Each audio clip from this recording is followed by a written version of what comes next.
That's interesting. Hey guys, welcome back to the channel. So, another video being shot from up in Minnesota. This is kind of a cool one.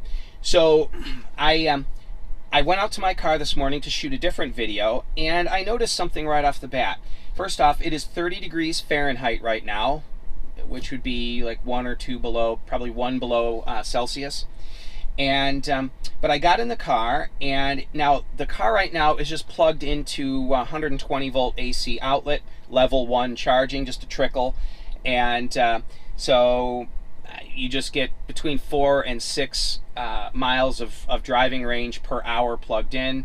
But you know, when you're traveling state to state, it's fine. We leave it plugged in for a weekend straight and get a charge. But I noticed it's 30 degrees Fahrenheit, again, maybe 1 below Celsius.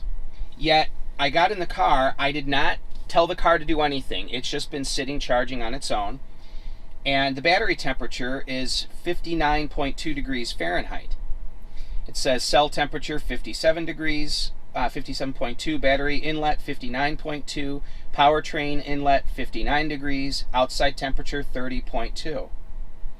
Battery flow. Now this is the flow rate of coolant through the battery. And it bounces between 5.9 and 6 liters per minute, I think is LPM. So it is circulating. It's the motor and the inverter are warming and circulating that current, or that coolant through the battery to bring the battery pack up to a temperature that is acceptable for charging. So I just wanted to point that out. Again, outside temperature 30.2 degrees Fahrenheit, but the battery temperature is 59 degrees Fahrenheit. So fascinating how the car, and I believe this is the reason that Tesla batteries last so long, is the phenomenal temperature control that they give them. So even plugged in just to level 1 charging will add enough temperature to the battery to allow it to charge, albeit at a very slow rate, but it does allow it to warm up enough to charge. There's enough power available to warm the battery and enough leftover power to give it some charge. So that is just some interesting info for you guys. And if you're going to travel out of state in a Tesla, I highly recommend bringing your mobile charger with you, the charge cord that Tesla provides, because even if you're only going to be plugging into a 120 volt outlet, I have found that it's very helpful. In our case, we travel north from the Chicago area to northwest of Minneapolis, and we stop at the Mauston, Wisconsin supercharger. Then we drive from there to the Oakdale, Minnesota supercharger, and I peak the pack as high as I can get it, typically in the high 90s, 97, 98% state of charge. Then we drive to my wife's family's house, which is 60 or 70 miles away. Well, we have enough charge doing that we can usually drive around for a weekend and make it back to the charger. But admittedly, it limits how many errands we can run, especially when the weather's cold, and everybody knows that EVs get less range in the cold than they do in the warm weather. So I always bring my charge cord, and we plug into a normal outlet, and I get probably somewhere in the range of about 1.5% of charge per hour plugged in, which seems pathetic and horrible. But if we show up at, say, 5 p.m., we've been driving all day, we don't want to drive anymore, I plug it in, we're not going to go anywhere until probably noon the next day to go out to lunch with family. Well, at that point, the car's been charging for 19 hours. So that's somewhere in the range of about 27 or 28% charge added when the car was just sitting anyway.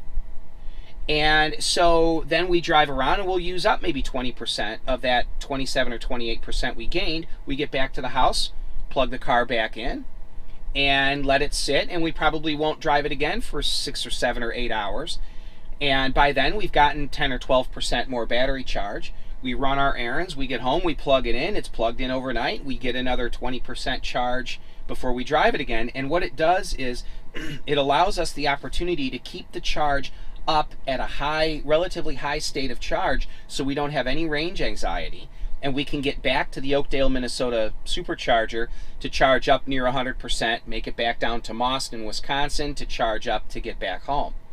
So I highly recommend bringing your 120 volt, just normal travel charger. I left it at home one time traveling out of state.